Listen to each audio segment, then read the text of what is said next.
guys, welcome to Synopsis IAS. We are studying Prelims 2.0 series. I am Nivedita Datta. I have cleared UPSC Civil Services Mains in 2019. ये है हमारा Environment series and we are going to study today Environmental Acts and Policies.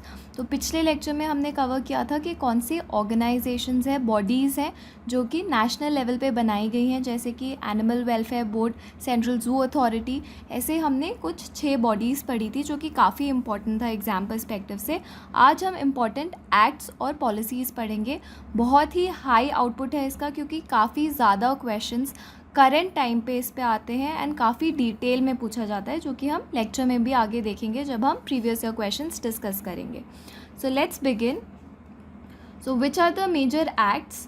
So the major acts that we are going to discuss are Environment Protection Act, Wildlife Protection Act, Biodiversity Act, Scheduled Tribes and Other Forest Dwellers Act, Biomedical Waste Management Rules, Hazardous Waste Management Rules, Solid Waste Management Rules, E-Waste Management Rules, Plastic Waste, Wetlands, Coastal Regulation Zone, NGT and Ozone Depleting Substances Rules. तो ये सारे he acts काफ़ी ज़्यादा important है क्योंकि directly in पे questions आए या फिर these acts have been mentioned in the options, तो एलिमिनेट करने के लिए या फिर डायरेक्ट क्वेश्चंस भी हैं and not once many times. So let's begin with environment protection act. ये इंट्रोड्यूस हुआ था 1986 में and let's see its provisions. जो पहली चीज़ है जो आपको याद रखनी है इज़ दैट ये जो है पोल्यूशन के अगेंस्ट फाइट करने में हमें हेल्प करने के लिए एक्ट बनाया गया था। तो जो पर्पस है एक्ट का वो याद रखना बहुत ज़्यादा ज़रूरी है क्वेश्चन सॉल्व करने के लिए। तो एनवायरनमेंट प्रोटेक्शन हम कैसे करेंगे? जितने भी सोर्सेज ऑफ पोल्यूशन है उसको रोक के। सो एनवायरनमेंट प्रोटेक्शन एक्ट का मेन एम है कि हम पोल्यूशन को रिड्यूस करेंगे और उसके अगेंस्ट फाइट करेंगे। Okay, what are the main features? तो फीचर्स ये है कि वो एम्पावर करता है सेंट्रल गवर्नमेंट को कि अगर कोई भी एक्टिविटीज़ ऐसी हो रही हैं जो कि हमारे एनवायरनमेंट को पोल्यूट कर रही हैं, तो सेंट्रल गवर्नमेंट ऐसे मेजर्स ले सकती है कि उन इंस्टीट्यूशंस को बंद कराया जाए, ऐसी इंडस्ट्रीज़ को बंद कराया जाए ताकि एनवायरनमेंट प्रोटेक्शन जो है वो हो और पोल्यूशन जो है वो प्रिवेंट हो सके। तो सारा प्रिवेंशन और कंट्रोल करने के लिए पोल्यूशन को सेंट्रल गवर्नमेंट कोई भी मेजर ले सकती है। नेक्स्ट है कि जो handling of hazardous waste and substances होगा उसके लिए स्पेशल प्रोसीजर दिया गया है in environment protection act. It says कि जितने भी हज़ार्डस वेस्ट हैं उसको आप डायरेक्टली बिना प्रोसेस के एनवायरनमेंट में रिलीज़ नहीं कर सकते and you have to follow special procedures like pre processing it and post processing it. Okay, next point is that it has relaxed the rules of locus standi. So what is the meaning of locus standi? अगर आपके against एक act हुआ है and आप present है court में, so that means that you are locus standi is present.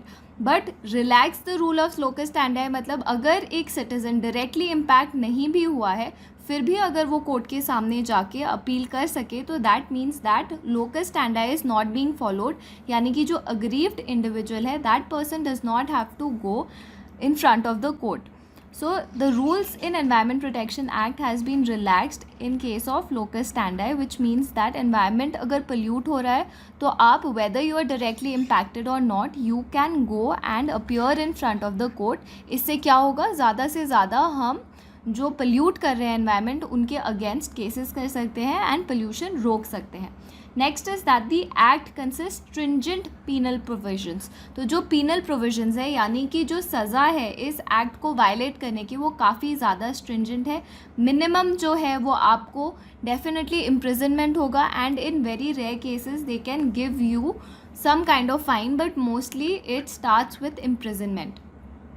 Next we have that it grants immunity. This is a very important point क्योंकि अगर ये ऑप्शन में आएगा तो शायद आपको लगेगा कि ऐसा नहीं है। तो ये पॉइंट क्या कहता है कि जो सेंट्रल गवर्नमेंट के ऑफिसर्स हैं उनको अगर इस एक्ट के अंदर इन्होंने कोई एक्ट किया है, मतलब ऑफिसर को बताया गया है कि under environment protection act you can take this action. अगर कोई ऑफिसर एक्शंस लेता है अंडर एनवायरनमेंट प्रोटेक्शन एक्ट तो he is immune from anything, any charges cannot be placed against this person. There is immunity to all officers of the government under this act. Next, under the act there is supremacy of provision. This is a very important term. Supremacy of provision का मतलब होता है कि अगर कोई भी ऐसा provision, rule, order बनाया जाएगा जो कि इस एक्ट के अगेंस्ट हो, इस एक्ट के इम्प्लीमेंटेशन को रोके, तो फिर वो जो ऑर्डर है उसको खारिज कर दिया जाएगा. That law will not apply. कौन सा लॉ अप्लाई होगा? हमेशा एनवायरनमेंट प्रोटेक्शन एक्ट को ही सुप्रीमेसी मिलेगी, यही हमेशा फॉलो होगा. इसके अगेंस्ट या कॉन्ट्राडिक्शन में अगर कोई एक्ट होगा तो that act will not be implemented because under this act there is supremacy of provision. Let's move forward and see the next. So there is a question that had come this year only in prelims 2019, and this question is, let's try and solve this question. The question is that Environment Protection Act में what happens? The empowerment of the government is what? First statement is state the requirement of public participation in the process of environmental protection and procedures and manner in which it is sought. And next statement is lay down standards for emissions or discharge environmental pollutants from various sources. So we have not talked about public participation anywhere. अभी हमने provisions discuss किए थे. क्या हमने कहीं बात की कि public participation होना चाहिए in environmental protection? Then this point is not mentioned in Environment Protection Act. So this statement is wrong. Next statement says कि standards हम बनाएंगे जो कि एमिशन होंगे, डिस्चार्ज होंगे पोल्यूटेंट्स के. तो हमने पढ़ा था प्रोविज़न कि अगर हज़ार्डस वेस्ट है उसका डिस्पोजल कैसे होगा, उसके ऊपर स्टैंडर्ड्स गवर्नमेंट बनाएगी. So this statement is correct and the answer is 2 only. So you can understand from this question कि UPSC wants you to know in depth के एक्ट में क्या लिखा हुआ है. If you go through Shankar IAS, which is usually the source that people use, you will not find the answer to this question. You have to go and read the bare act to be able to understand कि क्या answer है इसका exactly. तो आपको in depth knowledge होना चाहिए हर act का. ओके, लेट्स मूव फॉरवर्ड और देखते हैं अगला प्रोविज़न क्या है. So next we are going to discuss wild life protection act of 1972. तो 1972 वो टाइम है जब पहली बार वर्ल्ड ने एनवायरनमेंट के बारे में डिस्कस करना शुरू किया था. And post 1972 many Nations and international level पे भी काफ़ी सारे एक्ट्स और कन्वेंशंस बने हैं. सो हमारे इंडिया में भी we started with implementation of wild life protection act. So ये एक्ट क्या बताता है? एक फ्रेमवर्क देता है ताकि हम वाइल्ड लाइफ को प्रोटेक्ट करें. नाम से हमें पता चल रहा है कि वाइल्ड लाइफ को हमें प्रोटेक्ट करना है एंड इसी के लिए जो लॉज होंगे, प्रोविजंस होंगे, वो वाइल्ड लाइफ प्रोटेक्शन एक्ट में होंगे. So a quick revision, environment protection act का मेन एम क्या है? तो the main aim was that हमें पोल्यूशन को फाइट करना है, पोल्यूशन रिड्यूस करना है. And over here wild life protection का है कि हमें वाइल्ड लाइफ को कंजर्व करना है, प्रोटेक्ट करना है. Let's see why was this passed. तो जो रैपिड डिक्लाइन हो रहा था इंडिया में वाइल्ड एनिमल्स और बर्ड्स का, that was a big concern and that is why there was a need कि हम वाइल्ड लाइफ प्रोटेक्शन एक्ट लाएं. जो एग्जिस्टिंग लॉज थे वो काफ़ी ज़्यादा आउटडेटेड थे. एंड उस टाइम पे 1972 में, before this act was passed, there were only 5 national parks in India. So there was a need कि हम और कंजर्वेशन करें और एरियाज़ को नेशनल पार्क्स बनाएं ताकि हम वाइल्ड लाइफ को प्रोटेक्ट कर सकें. Then there was an amendment of 1991 जो हमने कल के क्लास में भी पढ़ा था, जिसमें हमने देखा था कि central zoo authority was made a statutory body under the amendment of Wildlife Protection Act 1991. ये हमने कल डिस्कस किया था. तो इस अमेंडमेंट से क्या हुआ? स्टेट गवर्नमेंट्स की जो पावर है वो काफ़ी ज़्यादा रिड्यूस कर दी गई. पहले स्टेट गवर्नमेंट के पास पावर होती थी कि दे कैन डिक्लेयर है wild animal as vermin. Vermin कौन से स्पीशीज़ होते हैं? तो वर्मिन वो एनिमल्स होते हैं जिनको आप हंट कर सकते हैं क्योंकि वो काफ़ी ज़्यादा ह्यूमन एक्टिविटीज़ को डिस्ट्रॉय करते हैं. दे कैन बी एनिमल्स जो कि फार्म्स को डिस्ट्रॉय करें. तो ऐसे जो एनिमल्स होते हैं उनको हम वर्मिन बोलते हैं. And state government earlier had the power to declare an animal as vermin, but after the amendment in 1991 what happened? State government को एम्पावरमेंट नहीं है, अब सिर्फ सेंट्रल गवर्नमेंट डिक्लेयर कर सकती है. नेक्स्ट है कि जो लाइफ स्टॉक है, लाइफ स्टॉक कौन से होते हैं? जो हमारे फार्मर्स रेयर करते हैं, for example cow, buffalo, hens, so that they can produce some animal products. तो ये जो लाइफ स्टॉक है उनका इम्यूनाइजेशन होना चाहिए अगर वो किसी भी नेशनल पार्क और सेंचुरी के 5 किलोमीटर रेडियस में है. तो कंपल्सरीली आपको उनको इम्यूनाइज करना पड़ेगा ताकि जो वाइल्ड लाइफ रह रही है नेशनल पार्क्स और sanctuaries, they are not affected and they do not catch any illness. Okay, let's move forward and see some features of wild life protection act. तो सबसे पहले जो है, this act provides for protection of, जो भी इस act में है कुछ स्पीशीज़ हैं वो लिस्ट किए गए हैं. आपने काफ़ी बार पढ़ा होगा जब आप स्पीशीज़ याद करते हैं कि this is under schedule 1 of wild life protection act. तो कुछ स्पीशीज़ हैं एनिमल्स, बर्ड्स और प्लांट्स की जो कि वाइल्ड लाइफ प्रोटेक्शन एक्ट में मैंशनड है और उनके प्रोटेक्शन के लिए ये एक्ट प्रोविजंस प्रोवाइड करती है. ये प्रोहिबिट करती है hunting of any endangered species. So if you have a question जिसमें लिखा हो that hunting of endangered species is prohibited under which act, then that act is Wildlife Protection Act. Next, it has helped India to become part of CITES. So we had discussed this organization yesterday.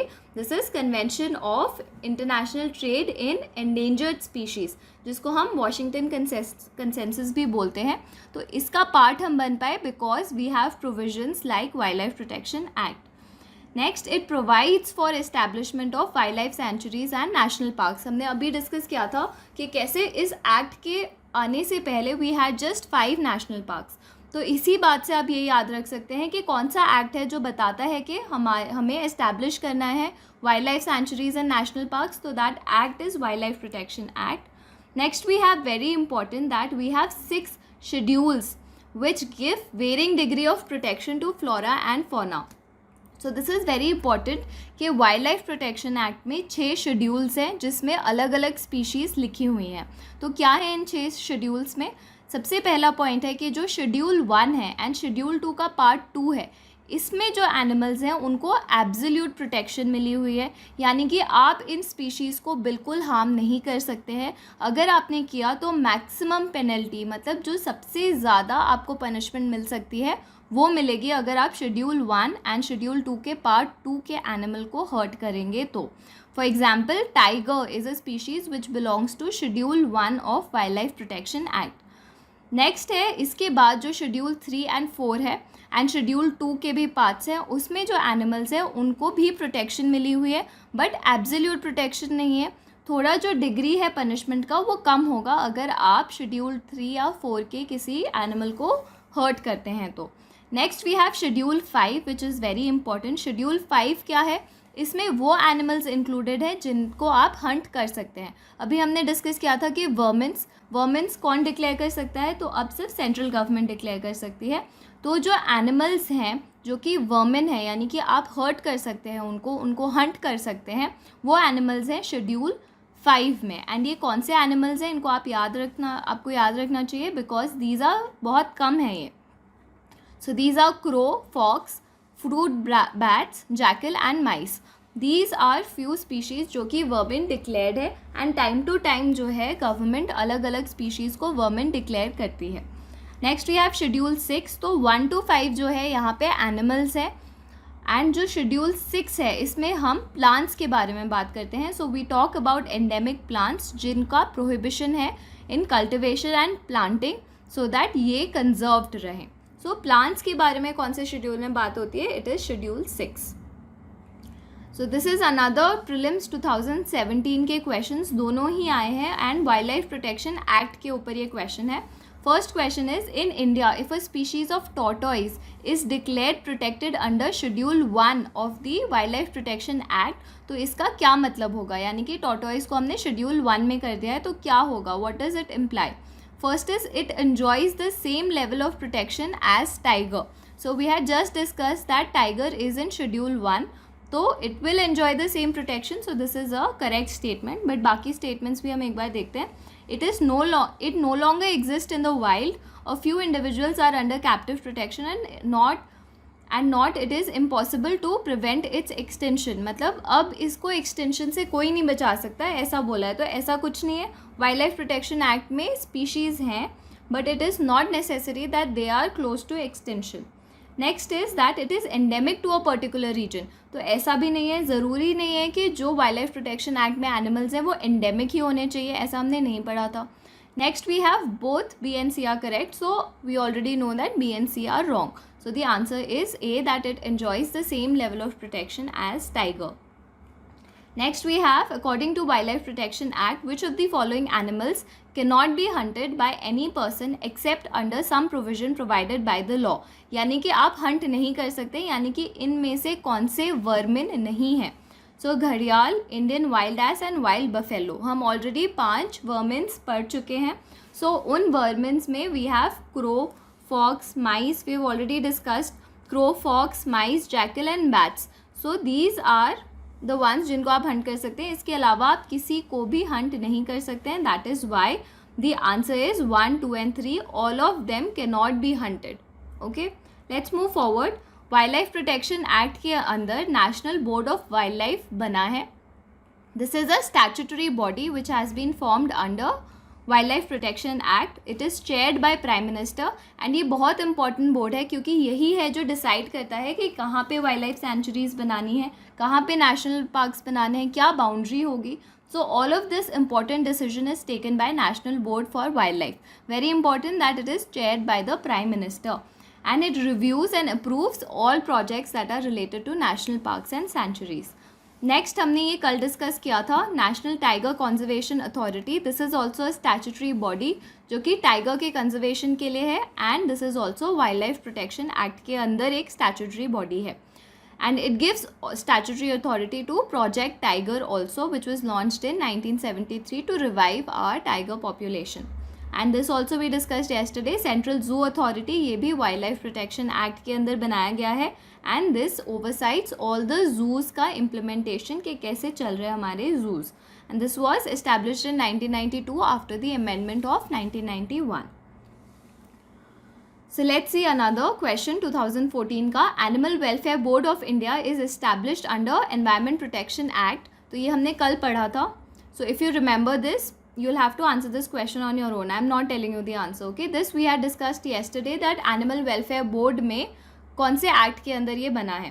Next, national tiger conservation authority is a statutory body. And finally, national Ganga river basin authority is chaired by the prime minister.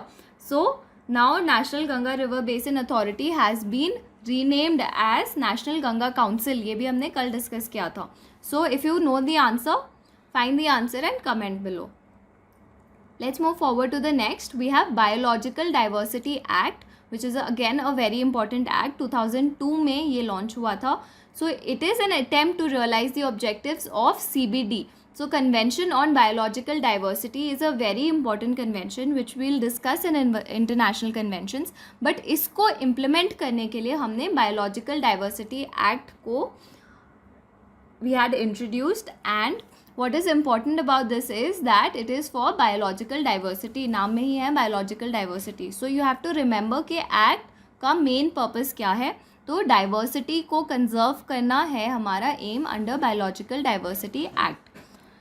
इसको हमने काफ़ी detail में कल पढ़ा था. Okay, 1992 में ये आया था. so that we recognize the rights of the state. this is a very important point कि जो हमारा state है यानी कि Indians हैं, India has the right to protect its own traditional knowledge.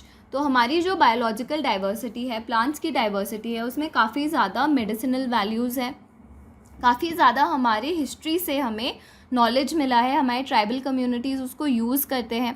तो वो जो हमारा ट्रेडिशनल बायोलॉजिकल रिसोर्सेज का नॉलेज है, उसके ऊपर स्टेट का सॉवरेन राइट है. कोई भी फॉरेन नेशनल यहाँ आके अपने IPR यानी कि पेटेंट नहीं करा सकता है without the permission of biological diversity act. Okay, what is the objective? तो कंजर्व करना है बायोडाइवर्सिटी को, सस्टेनेबल यूज़ करना है बायोडाइवर्सिटी के कंपोनेंट्स को. And this is the main point that fair and equitable sharing होना चाहिए of benefits arising by utilization of genetic resources. अगर आप यहाँ के बायोलॉजिकल रिसोर्सेज को यूज़ कर रहे हैं, यहाँ के ट्रेडिशनल नॉलेज को यूज़ कर रहे हैं प्रॉफिट मेकिंग के लिए, तो it should not be that only the big companies are getting the profit. जो वहाँ की कम्युनिटीज़ है जिनका ट्रेडिशनल नॉलेज आप यूज़ कर रहे हैं, जिनसे आप ये बायोलॉजिकल रिसोर्स बनवा रहे हैं, उनको इक्वल शेयरिंग आपको देनी पड़ेगी of your profits. It envisages 3-tier structure, और ये बहुत डिटेल में हमने कल पढ़ा था. National biodiversity authority, another statutory organisation under biodiversity act, state biodiversity boards and biodiversity management committees at local level. This we had discussed in detail yesterday. Okay, if you don't know this, then please go and see yesterday's lecture on National Biodiversity Authority. Then we have the next act, which is the Scheduled Tribes and Other Traditional Forest Dwellers Recognition of Forest Rights Act. Okay, so this provides restitution, यानी कि जो लोग हैं जो tribal areas में रह रहे हैं या ट्रेडिशनली फॉरेस्ट में रह रहे हैं, उन लोगों को भी कुछ राइट्स हैं, और उनके राइट्स अगर डिप्राइव हो रहे हैं क्योंकि आपने फॉरेस्ट लैंड को अपने यूज़ के लिए फॉरेस्ट लैंड आपने पूरा क्लियर कर दिया है, तो उन लोगों का क्या होगा जिनको फॉरेस्ट पे राइट्स हैं, जो ट्रेडिशनली वहाँ रह रहे हैं, for example tribals and forest dwellers, तो उनके राइट्स के लिए हमने ये एक्ट इंट्रोड्यूस किया था इन 2006. एंड कौन से 2 टाइप के इसमें राइट्स हैं, इंडिविजुअल भी है एंड कम्युनिटी राइट्स भी है. इंडिविजुअल राइट्स क्या है कि आप अपने लैंड पे कल्टिवेट कर सकते हैं, जो फॉरेस्ट लैंड है आपका जिस पे आपकी फैमिली ट्रेडिशनली रह रही है, आपको इंडिविजुअल राइट है, each individual has the right to cultivate that land. Next is that community right भी है. तो अगर एक कम्युनिटी बहुत टाइम से फॉरेस्ट के रिसोर्सेज को यूज़ कर रही है, तो कम्युनिटी राइट्स है कि आप कॉमन प्रॉपर्टी रिसोर्सेज को यूज़ कर सकते हैं.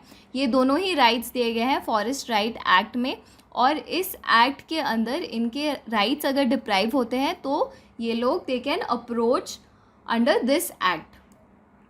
व्हाट इज़ द क्राइटेरिया, कैसे डिसाइड होगा कि आप एक ट्रेडिशनल फॉरेस्ट ड्वेलर हैं and you are under the ambit of this law. तो ये ऐसे डिसाइड होगा that this person must have resided there for at least 3 generations. 3 generations means 25 years. Second point is that they should be dependent on the forest. जो अगर आप इस right के अंदर बोल रहे हैं कि आपको फॉरेस्ट राइट मिलने चाहिए, तो you should be dependent on the forest for your livelihood needs. ऐसा नहीं होना चाहिए that you have some other livelihood option also. आप fully dependent होने चाहिए forest and forest land और resources पे. एंड फाइनली मैक्सिमम लिमिट जो है राइट्स का, दैट इज़ 4 हेक्टेयर्स. इससे ज़्यादा की लैंड पे लिमिट आप नहीं लगा सकते, that more than 4 hectares of land is for you. Okay, only maximum limit is 4 hectares. Let's move forward and see some salient features. सबसे पहला पॉइंट है that the nodal agency is ministry of tribal affairs. Don't get confuse कि ये ministry of environment में आता है. No, this comes under ministry of tribal affairs. Next, it is applicable to, किस किस को एप्लीकेबल होगा, वी नो इट, नाम से ही हमें पता है कि ट्राइबल पीपल पे होगा, और जो ट्रेडिशनल फॉरेस्ट ड्वेलर्स हैं उन पे ये एप्लीकेबल है. नेक्स्ट, कौन से लैंड पे ये अपने राइट्स बता सकते हैं, तो अगर कोई नेशनल पार्क डिक्लेयर हो गया है या सेंचुरी डिक्लेयर हो गया है, तो आप बोल सकते हैं कि इस नेशनल पार्क के अंदर हम बहुत टाइम से रह रहे हैं, ट्राइबल हम पॉपुलेशन है, dependent on the forest, so this land is ours. So you can claim that. And apart from national parks and sanctuaries, you also have reserve forest, protected forest, and you can use all of this to recognize your rights. और ये सारा हम पहले भी discuss कर चुके हैं कि reserve forest क्या है, protected forest क्या है, national parks क्या है, sanctuaries क्या है. You can go and revisit these videos that we have done. Next we have that this recognizes the right of ownership. This is very important, तो बहुत ध्यान से सुनिएगा so that you can understand this, क्योंकि इस पे question आ रखा है. ओके, सो किस चीज़ का राइट मिलेगा आपको, कि आपको ओनरशिप मिलेगी किस चीज़ की, to collect, use and dispose minor forest produce. आपको ये एक्ट क्या राइट देगी कि आप ओनरशिप मिल गया है आपको to do what, to collect, use and dispose what minor forest produce. तो क्या आपको इसमें राइट मिला है टू फेल, यानी कि क्या आप माइनर फॉरेस्ट प्रोड्यूस के प्लांट्स को काट सकते हैं या डिस्ट्रॉय कर सकते हैं, तो no, that right you don't have. You have only right to collect, use and dispose minor forest produce. Is it major forest produce? No, it is minor forest produce. And what is the definition of minor forest produce? क्या होता है minor forest produce? तो all non-timber forest produce of plant origin is called minor forest produce. Non-timber यानी कि non-wood, जो plant origin है, non-timber forest produce are called minor forest produce. This includes bamboo, brushwood, stumps, cane. All of these are included in minor forest produce, जिसमें सबसे important जो है आपको याद रखना है वो बैम्बू है. नेक्स्ट है कि ये जो फॉरेस्ट राइट्स हैं, दिस इज़ हेरिटेबल, यानी कि हमने ऑलरेडी पढ़ा था क्राइटेरिया में कि अगर 3 जनरेशन से एक लैंड एक फैमिली पे है तो फिर वो लैंड आप क्लेम कर सकते हैं, तो इसका मतलब ये हेरिटेबल है, एक जनरेशन से दूसरे जनरेशन में ये इनहेरिट होती है land, but it is not alienable, यानी कि एक जो जनरेशन के हैं वो ये नहीं बोल सकते कि नेक्स्ट जनरेशन को मैं अपनी लैंड नहीं दूंगा. It is not alienable and transferable. It is not transferable also. This person cannot say that I transfer my land to this other person. You cannot do that also. सिर्फ inherit कर सकते हो आप इस land को. You cannot be alienated from that land nor can it be transferred. And who decides कि किसको ये rights मिलने चाहिए? तो it is the Gram Sabha. Again very important point that Gram Sabha is designated as the competent authority to tell us whether these people have the right or not, and कितना right है, कितने area का right है, ये सारा कुछ जो decision लेता है वो ग्राम सभा लेती है. Okay, I hope this is clear. Let's move forward. So we have this question. Let's try to solve this question. As per the recent amendment of the Indian Forest Act 1927, forest dwellers have the right to fell the bamboo grown on forest area. तो ये बोल रहा है कि जो bamboo के trees हैं उनको डिस्ट्रॉय कर सकते हैं forest dwellers. So this is incorrect, क्योंकि आपको राइट क्या है कि आप वहाँ के प्रोड्यूस को जो है कलेक्ट, यूज़ या डिस्पोज कर सकते हैं. You can not fail. Next is that as per the scheduled tribes and other traditional forest dwellers recognition of forest right act, bamboo is a minor forest produce. तो ये हम पढ़ चुके हैं that yes bamboo is a minor forest produce. Next बोलता है कि this act allows ownership of minor forest produce to forest dwellers. So yes it does give ownership rights. So the answer is B. 2 and 3, 1 is incorrect. Okay, so this becomes very easy जब आप in depth study करोगे acts का. अगर आप ऊपर से पढ़ोगे तो you will never remember this. Okay, so that is why it is important कि आप बहुत ध्यान से ईच एंड एवरी वर्ड पढ़े इन एक्ट्स का, क्योंकि काफ़ी ज़्यादा स्कोरिंग है ये एंड काफ़ी ज़्यादा क्वेश्चंस आ रहे हैं. इन 2019 itself we had 5 questions that came from acts. So that means that government is focusing on this topic of environment. Okay, let's move forward and see next. Biomedical waste management rules 2016. तो इसमें क्या है हम समझेंगे that what is biomedical waste. तो क्या होता है बायोमेडिकल वेस्ट? अगर ह्यूमन या एनिमल का एनाटॉमिकल वेस्ट, यानी कि बॉडी के अंदर से जो ब्लड है या यूरिन है या फीसेस है वो जो निकलता है, that is called biomedical waste. इनको इसमें हम उन चीज़ों को भी इंक्लूड करते हैं जो कि ट्रीटमेंट के लिए यूज़ किया जाता है. फॉर एग्जांपल नीडल्स या सिरिंजेस, या फिर जो भी ब्लड है, ब्लड को कलेक्ट करने की चीज़ें हैं, जो भी ट्रीटमेंट में यूज़ होता है या रिसर्च पर्पज़ के लिए यूज़ होता है, those are called biomedical waste. इसका जो है मैनेजमेंट करना इज़ वेरी इंपॉर्टेंट. अगर आप साइंटिफिक डिस्पोजल नहीं करेंगे तो ये काफ़ी ज़्यादा इफ़ेक्ट करता है एनवायरनमेंट को. तो आपको साइंटिफिक डिस्पोजल करना है कैसे? तो आपको सेग्रीगेट करना होगा वेस्ट को, प्रॉपर कलेक्शन होना चाहिए, and before you terminate this waste it has to be treated, otherwise it will harm the environment. क्या सेलिएंट फीचर्स है इस एक्ट के? तो सबसे पहले 2016 में ही ये इंट्रोड्यूस हुआ है. तो इसमें जो है काफ़ी सारे हेल्थ केयर एक्टिविटीज़ को इंक्लूड किया गया है. फॉर एग्जांपल वैक्सीनेशन अगर आप कर रहे हैं तो उस टाइम पे भी जो वेस्ट जनरेट होते हैं, देन अगर कैंप्स लगे हैं, ब्लड कैंप्स लगे हैं या any sort of health camps हैं उसमें जो यूज़ हो रहा है, then blood donation camps, surgical camps and any other health care activity, everything is included under this biomedical waste management rules.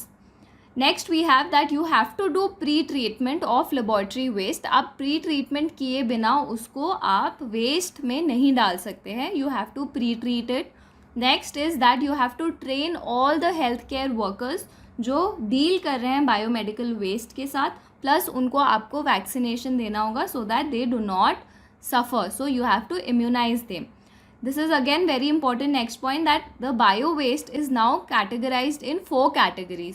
जो पहले था तो it used to be 10 categories, but 10 categories में divide करना काफ़ी ज़्यादा difficult होता है. So now the classification is in 4 categories. कौन से categories हैं वो? So we have first general waste, जैसे कि paper, tissue, water bottles and cans. So this comes in general waste. Then we have infected plastics, for example syringes या फिर gloves जो use होते हैं या फिर plastic चीज़ें जो use होती हैं those. Then we have infected waste for example anatomically chemical liquids जो निकल रहे हैं, लेबॉर्ट्री के जो वेस्ट हैं या फिर जो एक्सपायर्ड या डिस्चार्ज मेडिसिन हैं, वो सारे आएंगे इन्फेक्टेड वेस्ट में. Finally we have glassware, for example antibiotics जो स्टोर करते हैं हम उसमें. Then metallic implants, glassware, and all of this comes in glassware category. And finally you have sharps also, so needles and all of these sharp things have to be separately discharged, and ये सारे जाएंगे landfills में. जो infected waste है उसको आपको deep burial करना होगा, जो ग्लासवेयर है उनको आपको रिसाइकल करना होगा, and finally all of this will go to a common treatment facility. So this is the scientific way to dispose biomedical waste. Finally you should remember that 4 categories हैं. Then procedure to get authorisation is simplified. तो पहले क्या होता था, काफ़ी ज़्यादा time लग जाता था. अगर आपको जैसे ये कॉमन ट्रीटमेंट फैसिलिटी के लिए आपको लैंड चाहिए तो जो प्रोसीजर है वो काफ़ी ज़्यादा लेंदी एंड टाइम कंज्यूमिंग था. बट अब अंडर 2016 रूल्स ये बहुत सिंप्लीफाई कर दिया गया है, तो बहुत ईजिली आपको ऑथराइजेशन मिल जाएगी to dispose the biomedical waste. Next there are stringent standards for incinerators. So incinerators क्या होता है, जो आप बायोमेडिकल वेस्ट कर रहे हैं उसको आप जला सकते हैं इन इंसिनरेटर्स. ओके, सो बहुत ईजी वे है ये, क्योंकि you don't have to segregate, you don't have to do anything, people just dump everything into the incinerators. So stringent standards introduced किए गए हैं जिसमें आप सब कुछ नहीं डाल सकते इंसिनरेटर्स पे, और आपको एमिशंस जो है लिमिट करने पड़ेंगे अपने इंसिनरेटर्स से. And finally, very important point, that the state governments have to provide land for setting up common biomedical waste treatment. कौन करेगा, तो state government. अगर आपके पास land ही नहीं है, facility आप कैसे लाएंगे to dispose this waste? So the state governments have to provide for land.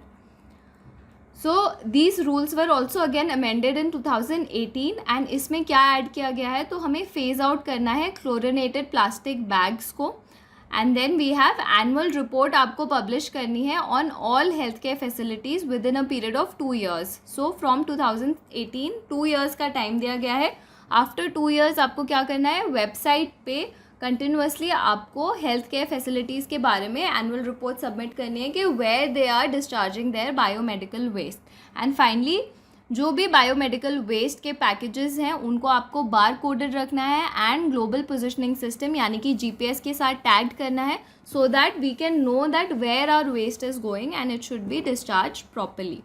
And who will take care of this, it is CPCB, central pollution control board.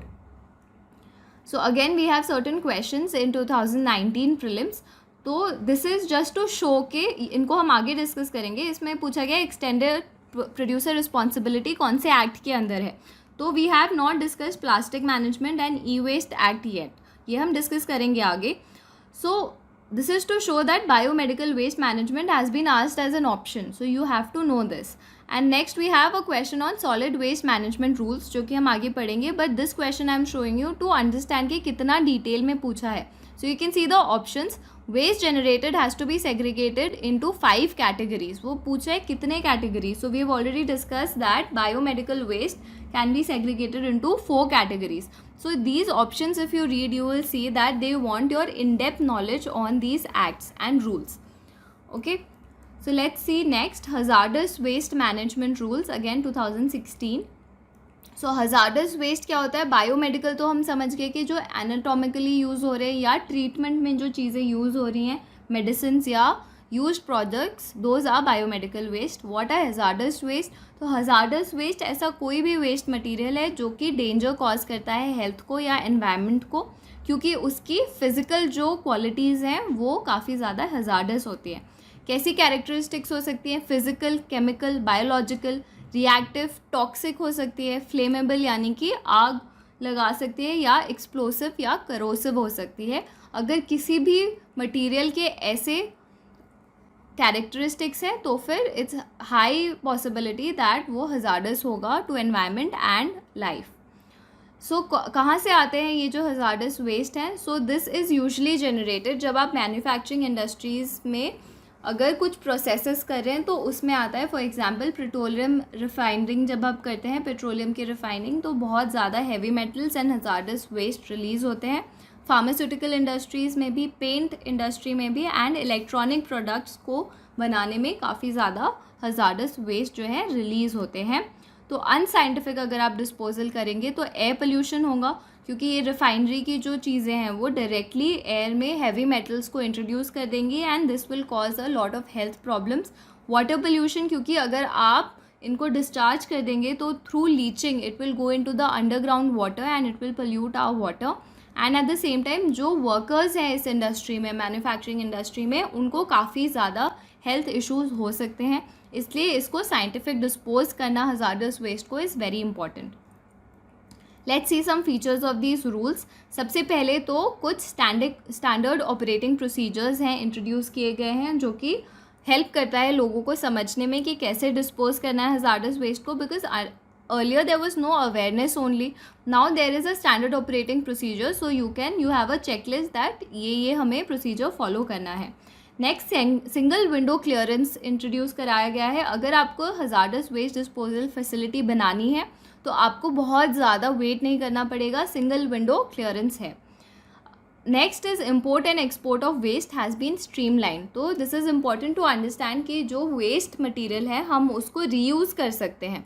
So if there is plastic being used to make a certain thing, जो उसका बचा हुआ plastic है वो फिर से use किया जा सकता है। तो ये जो वेस्ट मटेरियल है एक प्रोसेस का, उसको हम इम्पोर्ट या एक्सपोर्ट कर सकते हैं, क्योंकि हो सकता है हमारी कंट्री में जो हम वेस्ट कर रहे हैं उसका जो मैन्युफैक्चरिंग है वो किसी और कंट्री में उस वेस्ट प्रोडक्ट को यूज़ करके कुछ और बना रहे हैं।